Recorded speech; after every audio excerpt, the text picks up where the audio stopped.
Welcome back to Mr. Finance. Picture this as April 15th looms on the calendar.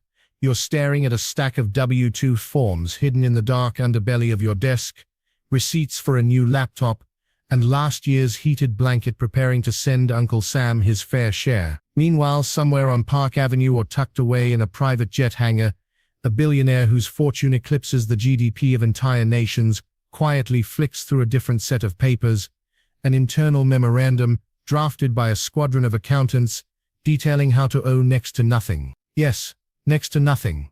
What if I told you that right now, as you're double-checking deductions for medical expenses and the kids' college 529 plan, there are men and women shielded by fortress-like legal structures who pay less tax than a school teacher? If that feels unfair, you're right.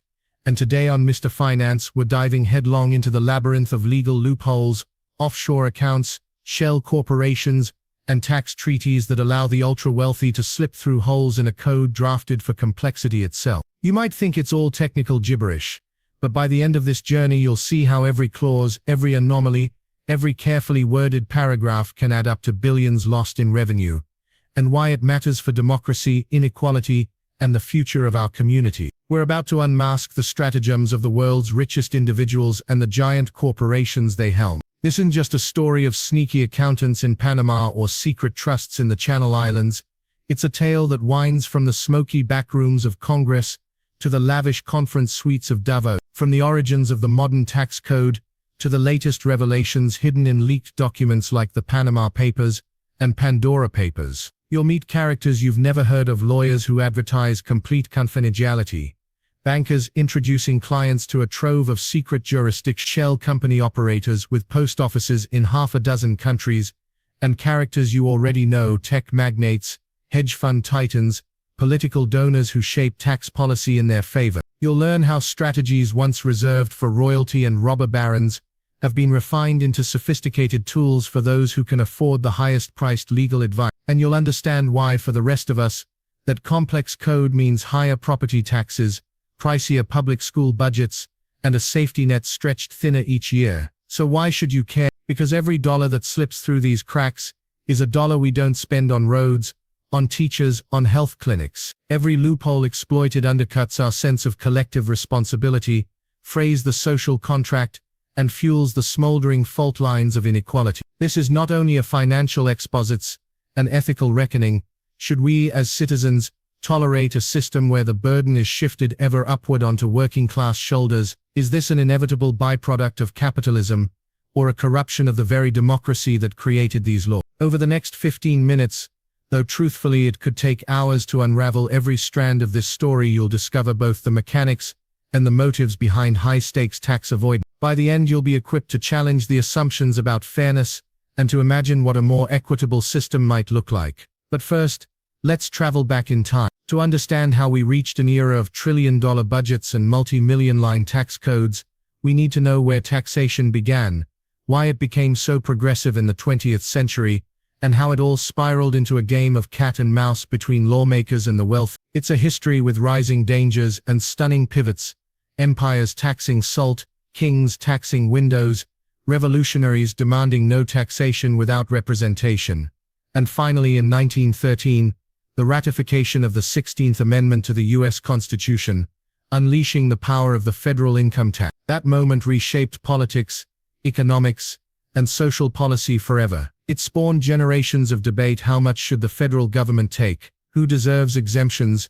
Should we tax wealth itself, or only the income it generates? By retracing these steps, you'll see how the very framework designed to fund public services became a sprawling patchwork, vulnerable to those who learn to hack it from the inside. The story begins centuries earlier with the first recorded taxes in ancient Sumer around 3000 BC, simple levies on grain and livestock. Fast forward to medieval Europe, where monarchs taxed salt, pilgrimages, marriages, and even the tenant's dog. Each levy sowed discontent, sparked revolts, and eventually forced rulers to barter with townspeople for consent. By the time of the Enlightenment, thinkers like Adam Smith and John Locke debated the moral limits of taxation, the idea that taxes should be fair, proportional, and serve the common good. These debates laid the groundwork for revolutionary cries in America and France, calling for representative government and accountable spending. Yet after the American Revolution, federal revenues remained modest. The young United States relied mostly on tariffs and excise duty. It wasn't until World War expenditures piled up that the government looked to personal income as a stable source of income. When the 16th Amendment enshrined Congress' power to lay and collect taxes on incomes, it unleashed a philosophy of progressive taxation. Higher earners pay a larger percentage that many modern governments still follow. In 1913, the top marginal rate was just 7%. By the end of World War II, it had soared to 94%. Suddenly, the most successful Americans were handing over almost every dollar they earned above a threshold. That radical shift funded war production, built highways, underwrote Social Security, and contributed to the golden age of post-war prosperity. But every rise in rates invited debate, and every debate invited strategies to reduce the burden. Corporate deductions, family partnerships, tax-exempt bonds, IRA accounts, all these vehicles were born out of an effort to navigate a tax regime many saw as punitive or unpredictable. By the 1980s, progressive rates remained high, 70, 50, even 90% at the very top in some countries, but political winds were shifting. In the United States, President Reagan's 1986 Tax Reform Act cut the top bracket from 50% to 28% and slashed corporate rates from 46% to 34%. The idea was to broaden the base, while lowering rates, fewer exemptions, simpler code, but lower percentages overall. In theory, broadening the base would close loopholes. In practice, it unleashed an era of creative tax engineering that has only grown more complex over the decades. Today, the U.S. Internal Revenue Code runs to over 75,000 pages, but the truly wealthy can afford entire teams of lawyers, accountants, and lobbyists dedicated to finding or creating every available shelf in that library. It's in this thick undergrowth of complexity that our story unfolds. We move now into the modern era, where tax planning has become a multi-billion-dollar industry. Wealth managers call it strategic philanthropy,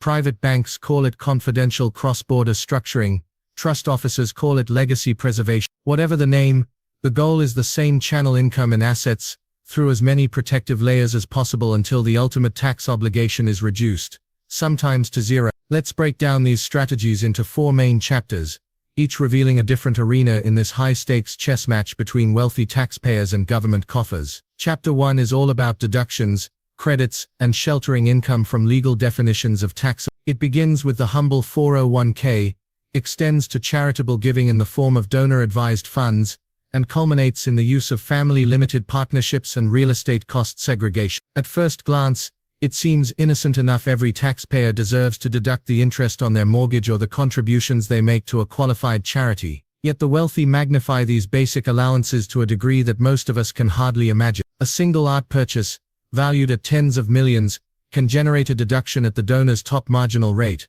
often exceeding 40%, while simultaneously transferring wealth to a private foundation they control. Depreciation schedules on real estate developments can be stretched over decades, artificially inflating losses in early years and converting what looks like a hefty profit into a negative tax obligation. We're not evading taxes, we're maximizing what the law allows, one Cleveland trust attorney boasted at a recent private wealth conference. And he's right until you realize he's talking about millions saved in federal and state levies, money that stops flowing into public schools, highways, and hospitals. Within this chapter we'll meet the clients who buy airplanes, vineyards, and equestrian estates, not for leisure but for Section 179 deduction. We'll hear from IRS whistleblowers about the billions of dollars in questionable charitable contributions flagged for audit each year, but seldom challenged.